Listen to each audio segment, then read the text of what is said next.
स्थानिक स्वराज्य संस्था ते आमदारकी असा तुमचा प्रवास राहिलेला आहे.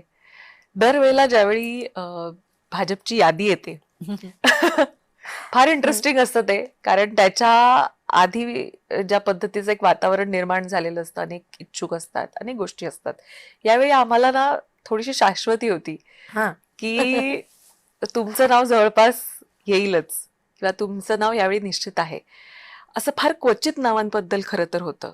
याबद्दल काय सांगाल? तुम्हाला केव्हा अशी जाणीव झाली किंवा तुम्हाला असं केव्हा कळलं, की थेट नाव बाहेर नाही, मला आल्यावरच असं वाटतं मग आता मुलाखतीचं थोडं पॅटर्न आपण चेंज करूया आणि मीच तुला हा प्रश्न विचारते, की तुला अशी खात्री का वाटत होती?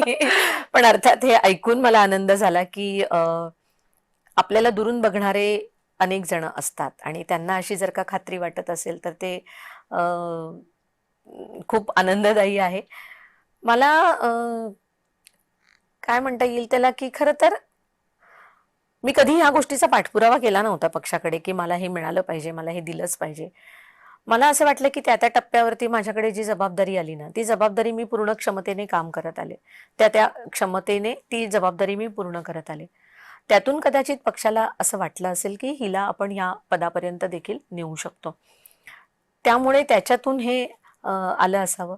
अनेक नेत्यांच्या बोलण्यामध्ये हे येत होतं, की यावेळेला नक्की होणार किंवा यावेळेला 200% होणार किंवा एकमेव नाव असं आहे, की ज्या नावाला पक्षांतर्गत कुठेही विरोध नाहीये. विरोध नाही किंवा कोणाचंही त्याच्याबद्दलचं काही म्हणणं नाहीये असं, की का? आत्ताच का?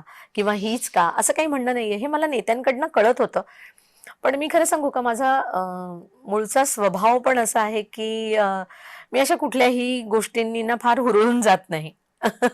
ज्यावेळेला जी गोष्ट येते समोर त्यावेळेला त्याचा स्वीकार करणं. इतकं मी स्वतःला इतकी मी बॅलन्स्ड असल्यामुळे, इतकी माझी काय म्हणता येईल माझ्या स्वभावातलाच मी म्हटलं त्याप्रमाणे तो एक भाग असल्यामुळे मला जरी हे कळत होतं, की माझा विचार होतोय, तरी देखील मला आता हे मिळणार आहे किंवा काय अशी एक्साइटमेंट मी कुठेही दाखवू शकले नाही, दाखवली नाही. माझं माझं काम मी करत राहिले आणि कदाचित म्हणून आज इथपर्यंत पोहोचले.